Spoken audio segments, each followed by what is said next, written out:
Arkadaşlar, bugün sizinle kupa kasmanın en iyi 5 yolundan bahsedeceğim. Videoya geçmeden önce kanalıma abone olup like atabilirsiniz. Siz videolarıma destek oldukça ben daha da motive oluyorum ve daha çok video atmaya başlıyorum. Evet, neyse videomuza geçelim. Evet, birinci madde. Bazı insanlar 800, 1000, 700, 900 veya yüksek kupalı karakterlerle kupa kasmaya çalışıyor. Ama benden size bilgi, bütün karakterlerinizi mesela belli aralığa getirebilirsiniz. Mesela ben bütün karakterlerimi 700 kupaya kasmaya çalışıyorum. Veya sizin kupanız düşükse önce 100, sonra 200, sonra 300. Böyle yaparsanız daha hızlı kupa kasabilirsiniz ve kupanız daha hızlı artmaya başlar. Bu birinci maddemizdi. Evet. İkinci maddemiz ise mesela her haritaya uygun karakterlerle oynamak veya metada olan karakterlerle oynamak. Mesela bu bu hesaplaşma haritasında mesela Ember gidebilir, Shelly gidebilir, Mortis gidebilir, Janet da iyi olabilir vesaire. Bu uzun bir konu. Eğer buna da buna da bunun hakkında da başka video yapabilirim isterseniz. Çünkü oyunda yeteri kadar harita var ve bu haritaları tek bir video sığdıramam. Eğer bu video 10-20 like arası gelirse o videoyu da çekebilirim. Ama size bağlı mesela. Mesela savaş topu haritası. Burada Meeple gelebilir. Buster, Tara, Spike. Burada Crow, Damien. Bu haritada bunlar daha iyi. Mesela meta karakterle oynamak. Meta'da şu an Bolt var, Pierce var. Yeni gelen buff'lardan. Griff var, Colette en iyi metalardan biri. Belki de birincisi. Edgar metadan olsa da düşmüyor. Ama neyse. Evet. İkinci maddemiz de buydu. Üçüncü maddemiz ise pusmak. Bildiğiniz pusmak. En iyi hesaplaşma taktiğidir pusmak.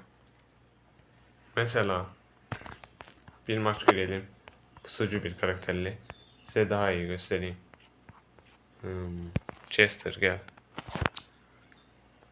En iyi taktik pusmak. Çünkü mesela benim kupam yüksek olduğu için bütün karakterlerimi e, seviyelerini aynı artıramıyorum.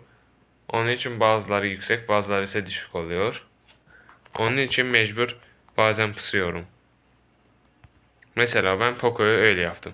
Çünkü başka yolu yok. Bu giderse daha iyi anlatacağım da. Kaşınıyor ya. Ölmesek iyi de nereye atıyorum ben ya? Hayır. Aha. Of. Neyse arkadaşlar. Anlatmaya gerek yok aslında ama siz iyi anladınız ne demek istediğimi. Çalıya girin, pusun. Başka bir şey yapmayın. En iyi taktik budur. Mesela dördüncü maddemiz ise budur. Adamların savaşmasını beklemek veya beklemek sonra ise aralarına dalmak. Mesela iki kod savaşıyor ve canları ikisinin de 1000. Siz de kitsiniz. Birini aksesuar atıp öldüreceksiniz, diğerini ise ulti ile zıplayacaksınız.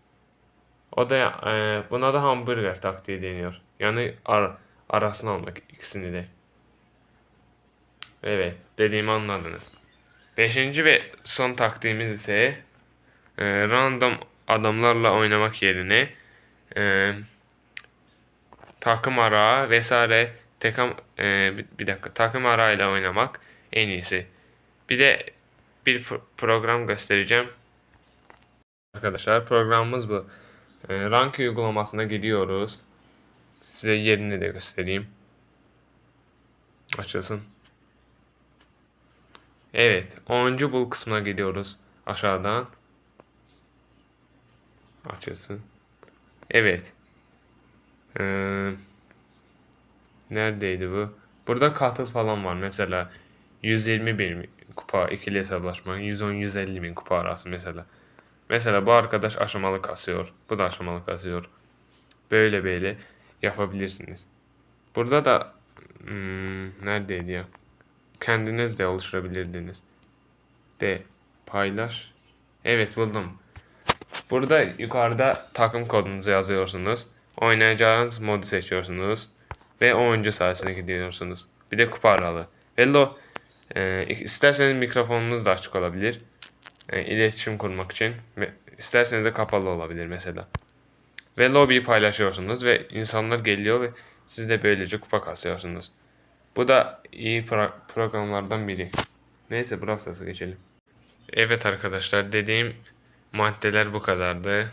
5 tane maddemiz vardı. Hepsini saydım. Buraya kadar da izlediyseniz çok teşekkür ederim. Buraya kadar izleyen arkadaşlarım için de yorumlarda ücretsiz bol kutusu linki sabitledim. İsterseniz o linke basarak ücretsiz bol kutusunu alabilirsiniz. Benden bugünlük bu kadar. İzlediğiniz için teşekkürler. Diğer videolarıma da göz atabilirsiniz. Herkese iyi günler. Hoşça kalın. Diğer videolarda görüşürüz. Bye.